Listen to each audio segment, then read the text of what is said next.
में उपस्थित हमारे बिहार के युवा नेता, लाखों युवा को नौकरी देने वाले नेता प्रतिपक्ष छोटे भाई तेजस्वी प्रसाद यादव जी, आप सभी के लोकप्रिय प्रत्याशी अभिभावक समान अध्यक्ष बिहारी चौधरी जी, इस कार्यक्रम में उपस्थित हमारे साथ आए जनाब तारिक अनवर साहब, राज्यसभा सांसद संजय यादव जी, इस कार्यक्रम में उपस्थित माननीय विधायक रघुनाथ संजय यादव जी, इस कार्यक्रम में उपस्थित माननीय विधायक बरौली सत्येंद्र राम जी, इस कार्यक्रम में उपस्थित अमरजीत कुशवाहा जी, माननीय विधायक पीछे रहिए सर, पीछे रहिए कार्यकर्ता माननीय विधान परिषद विनोद जायसवाल जी, अमरनाथ यादव जी, श्रीनिवास यादव जी, राष्ट्रीय जनता दल के जिला अध्यक्ष इंजीनियर प्रवीण कुशवाहा जी, भाजपा माले के सचिव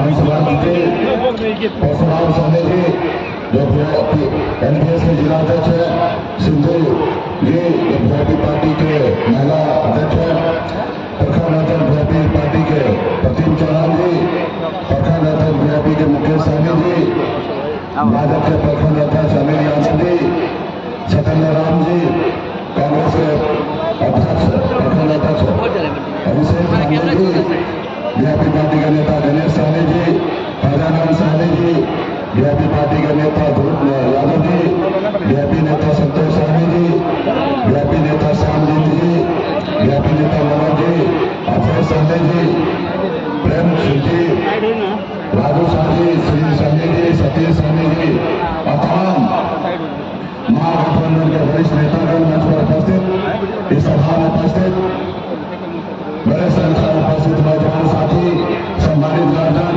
माता बहन, आप सभी को सेना प्रधान मुकेश सहनी की ओर से नमस्कार प्रणाम। साथियों,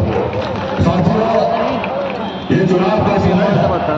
चुनाव तो ऐसे हर साल, हर 5 साल में 2 बार चुनाव होता है, लेकिन ये चुनाव बहुत खास है। खास इसलिए क्योंकि देश का संविधान खतरे में है, हमारे देश का लोकतंत्र व्यवस्था खतरे में है। इसके लिए साथियों हमें मजबूती से लड़ाई लड़ने की आवश्यकता है। हमारे पूर्वज भी कभी इस देश को आजादी दिलाने के लिए उन्होंने 200 साल लगातार लड़ाई लड़े, तब जाके ये देश आजाद हुआ। साथियों, ये देश आपका है, ये देश हमारा है, ये देश किसी का जागीर नहीं है, ये देश आपका है। साथियों, हमारे पूर्वज ने 2 साल तक लड़ाई लड़ने के बाद आजाद हुआ। उसके बाद बाबा साहब भीमराव अम्बेडकर ने हमें एक संविधान बना के दिए, देश में लोकतंत्र व्यवस्था आया। आज हम जहाँ पे खड़े हैं, ये हमारे संविधान के दिया हुआ ताकत है। साथियों, अगर संविधान नहीं होता तो आज एक निषाद मुल्ला का बेटा आपके सामने में सीना चौड़ा करके आज अपनी बात नहीं रख सकता था। साथियों, संविधान से पहले लोग हमारे हाथ से पानी नहीं पीते थे, लोग हमें इज्जत नहीं देते थे, हमें अपनी पार्टी में रोज नहीं बैठाते थे। किसी के आंगन में हम चले जाते थे तो लोग अंदर जल छिड़कर उस आंगन को शुद्ध किया जाता था, लेकिन वही जगह पे जानवर पहुंच जाते थे तो कोई फर्क नहीं पड़ता था। आज गरीब पिछड़ा दलित ये समाज जो था संविधान से पहले वो इंसान के लायक नहीं था, लेकिन बाबा साहब भीमराव अम्बेडकर ने हमें इंसान बनाया, हमें मान सम्मान अधिकार दिलाया। इसलिए साथियों, आप सभी का, हम सभी का फर्ज है कि इस देश में संविधान जो खतरे में है, लोकतंत्र जो खतरे में है, उसको हम सभी को बचाना है। साथियों, कैसे आप देखिए, मैं गरीब परिवार में जन्म लिया, पिताजी मछली मारते थे, ऐसे गरीब परिवार में जन्म लिया जहाँ एक रोज पिताजी मछली न मारे तो दूसरे रोज घर पे खाना नहीं बन सकता था। ऐसे गरीबी में जन्म लिया। 18 साल की उम्र में घर परिवार रिश्तेदार सब कुछ छोड़कर माँ मेहनत किया, मजदूरी किया, मात्र 900 महीने पे नौकरी में किया, संघर्ष बदौलत बॉम्बे जैसे शहर में अपनी कामयाबी का झंडा गाड़ा। फिर मैं मुड़ कर यहाँ जब आया, देखा तो लोग बड़े बड़े महलों में रह रहे हैं, बड़े बड़े गाड़ी में रहते हैं, लोग चांद पर घर बनाने से सोच रहे हैं, लेकिन धरती पर भी हमारे लोगों के लिए रहने के लिए घर नहीं है। साथियों, उसके बाद मैंने की जिंदगी को छोड़कर अपने बिहार में अपने समाज के हक अधिकार के पिछले 10 सालों से लड़ाई लड़ रहा हूं और लड़ाई लड़ते लड़ते 2020 में संघर्ष के दौरान हमने 4 विधायक बनाया था। आपको बाहर संघर्ष के दौरान हमने 4 विधायक बनाया। हमारे सहयोग से सरकार बना। अगर हम समर्थन नहीं देते तो बिहार के मुख्यमंत्री नीतीश कुमार जी शपथ नहीं ले पाते और बिहार का मुख्यमंत्री नहीं बनते। हमने ये सब किया लेकिन उन लोगों को पसंद नहीं आया। जिन्होंने हजारों सालों से अपने पैर तले दबा के रखा था उसको अच्छा नहीं लगा। उन्होंने देखा एक महिला का बेटा पिछड़ा का बेटा विधायक बना रहा है, इसका तो काम मछली मारना है, लेकिन ये विधायक बना रहा है। उन्होंने साजिश के तहत हमारे विधायक को खरीद लिया, हमें सरकार से बाहर कर दिया जो सरकार हमने बनाया था। ये मोदी जी की सरकार जो है मेरे पिछले की सरकार नहीं है। अभी मोदी जी को मैंने आईना दिखाया था, कुछ बात ऐसा रखा जो मोदी जी को बुरा लग गया और उन्होंने हमारा सुरक्षा वापस कर दिया।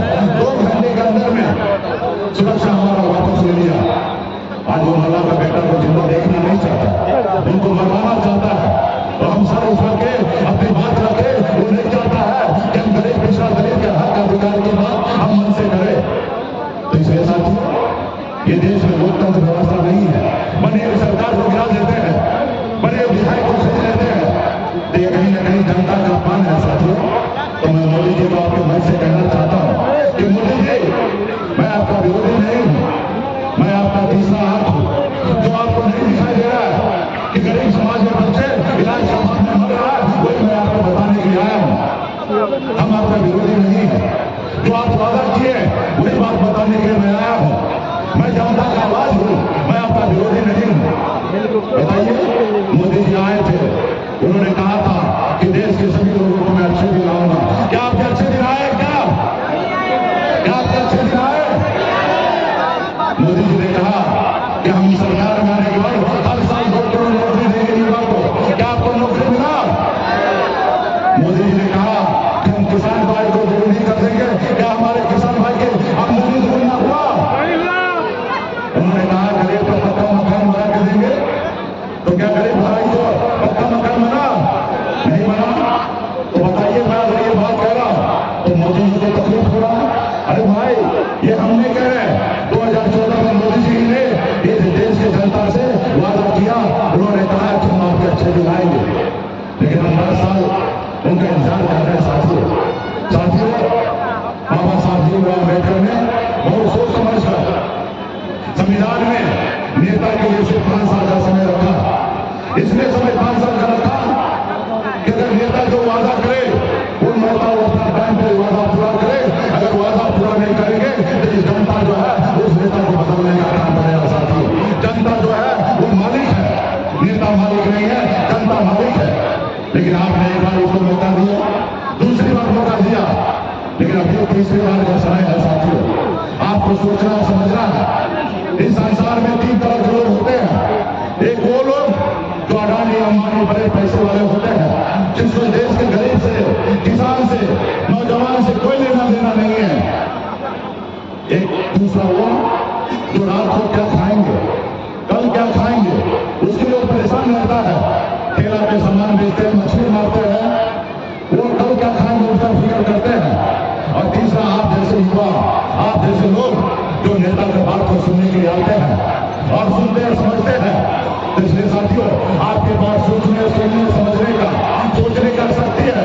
आप कल्पना कीजिए, अपने दिल पे हाथ दीजिए और सोचिए कि जो मोदी जी ने जो वादा किया वो 5 साल में पूरा नहीं कर पाया, 10 साल में पूरा नहीं कर पाया, तो आप क्या पूरा करेंगे? उन्होंने 10 करोड़ हर साल 2 करोड़ यानी कि 10 साल में 20 करोड़ नौकरी की बात की थी। 20 करोड़ में 20 लाख की नौकरी नहीं दी है। 20 लाख छोड़िए, 10 लाख नौकरी नहीं दी है। अब बताइए, जो आदमी 1% क्या 8% भी काम न करे, क्या उनको लाने की आवश्यकता है? उनको कोई लाने की आवश्यकता नहीं है। साथियों, आज मोदी जी 75 साल की उम्र हो गए, अभी देश के लोगों से मौका मांग रहे हैं। लेकिन वहीं पे अग्निवीर योजना लाए थे, उसमें 18 साल चाहिए और 22 साल में रिटायर हो जाइए। अब बताइए, 75 साल के बुजुर्ग देश में मौका मांग रहे और हमारे देश के युवा को 18 साल में आएंगे और 22 साल में रिटायरमेंट करेंगे। तो इसलिए साथियों,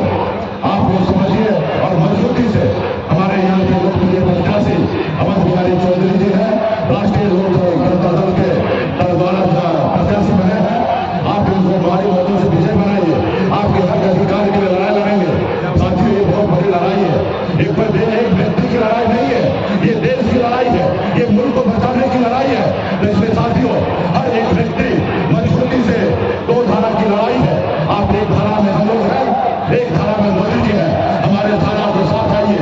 पूरे देश में हम लोग इनको टक्कर दे रहे हैं। इसलिए साथियों, आप लोगों को सोचना है।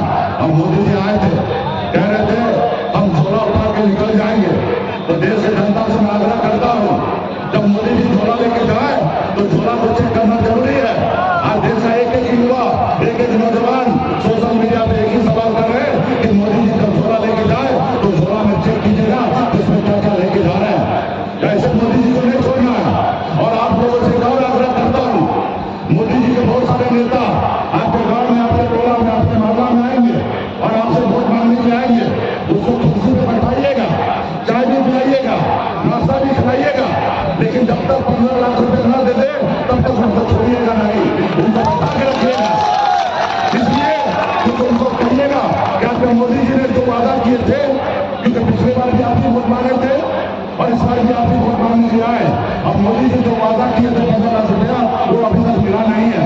तो कृपया करके अभी दे के जाइए या मोदी जी को कहिए अभी कभी हमारे अकाउंट में भेज देने के लिए, क्योंकि आप लोग तो अकाउंट खुला के रखे हैं ना, अकाउंट खुलाए ना, तो अकाउंट नंबर दे दीजिएगा नेताजी को और बोलिएगा जल्दी ट्रांसफर कीजिए। अभी पेटीएम नहीं चलता, तुरंत हो जाएगा 2 मिनट में, स्कैन होगा 2 मिनट हो जाएगा, तो करिएगा ना, अरे करिएगा ना। अरे आपका हिस्सा मांगने में क्या तकलीफ है भाई? अरे मोदी जी का हिस्सा था, आप देखिए ना 16,000 करोड़ रुपया चंदा के रूप में ले लिया, क्योंकि उनका हिस्सा था। बड़े बड़े कंपनी को चंदा देते हैं, और जब चंदा देते हैं, सॉरी धंधा देते हैं तो चंदा देते हैं, वो मानते हैं कि मेरा इस धंधे में हिस्सा है, ED CBI का नोटिस दे देते हैं। जब वो पैसा कमाए हैं तो